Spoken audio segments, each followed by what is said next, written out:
Good morning student. आज हम Hindi NCERT standard 9 का लेसन नंबर 2 पढ़ेंगे, जिसका नाम है एवरेस्ट। एवरेस्ट मेरी सीकर यात्रा। इसमें इस लेसन में जो बेचेंद्री पाल है, उन्होंने किस तरह से माउंट एवरेस्ट सीकर की यात्रा की, और कह सकते हैं कि बेचेंद्री पाल है उनके जीवन की ऑटोबायोग्राफी है, जिसको हम पढ़ेंगे। सबसे पहले हम बेचेंद्री पाल के बारे में थोड़ा बहुत जानकारी प्राप्त कर लेते हैं।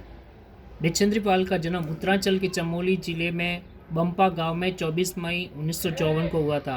ये बेचेंद्री पाल है, इनका जन्म उत्तरांचल जो उत्तराखंड है उसमें जो चमोली डिस्ट्रिक्ट है उसमें बम्पा गांव है, उसमें 24 मई 1954 को हुआ था। बेचेंद्री अपनी माँ हंसा देही नेगी और पिता किशन सिंह पाल की तीसरी संतान है।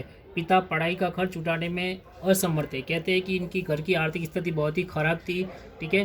अतः बेचेंद्री को 8वीं से आगे की पढ़ाई का खर्च सिलाई कढ़ाई करके जुटाना पड़ता था, ठीक है। इनके बारे में पढ़ने से पता चलता है कि इनके घर की आर्थिक स्थिति बहुत ही ख़राब थी, इसलिए इनको 8वीं से आगे की पढ़ाई करने के लिए सिलाई कढ़ाई करके उन्होंने आगे की पढ़ाई की थी।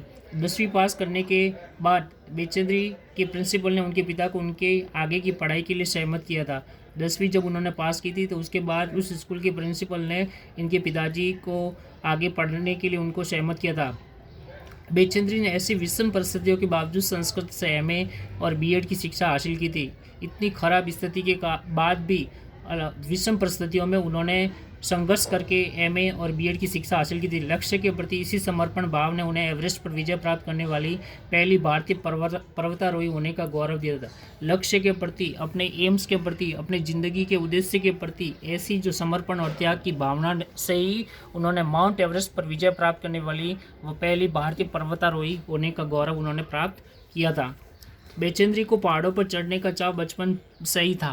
बेचेंद्री पाल को पहाड़ों पर चढ़ने का जो चाहत या शौक़ कह सकते वो बचपन में ही था।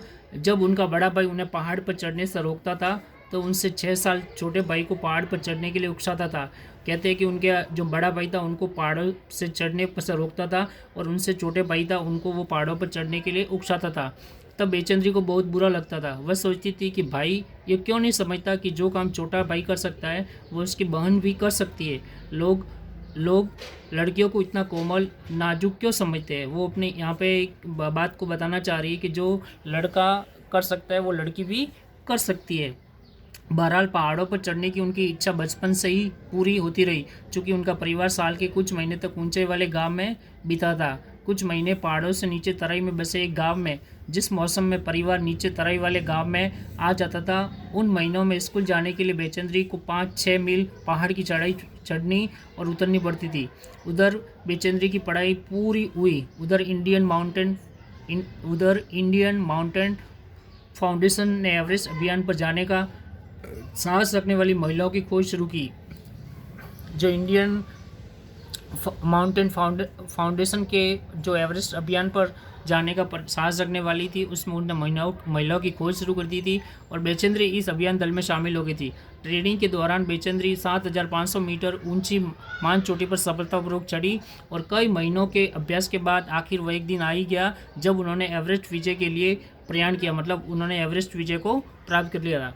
बेचेंद्री ने एवरेस्ट विजय को अपनी रोमांचक पर्वतारोहण यात्रा का संपूर्ण विवरण स्वयं ही कलमबंद किया है। प्रस्तुत अंश उसी वितरण में से लिया गया। ये जो पूरा चैप्टर है वो उनका एक भाग है, इसलिए यह लोहम अर्शक अंश बेचेंद्री के उस अंतिम पड़ाव से शिखर तक पहुंचकर तिरंगा लहराने के पल पल का ब्यौरा बयान करता है। ये जो एक कह सकते हैं कि लोहमर्शक अंश एक बहुत ही उत्साहित वाला एक भाग है, जो उनके अंतिम पड़ाव से यानी कि आखिरी पड़ाव से लेकर जो शिखर तक उन्होंने पहुंचकर देश का जो नाम रोशन किया, उनके पल पल का ब्यौरा यहाँ पे पर्दा करता है। इसे पढ़ते हुए ऐसा लगता है जैसे मानो पाठक भी उनके कदम कदम से मिलाता हुआ सभी खतरों को खुद झेलता हुआ एवरेस्ट पर के शिखर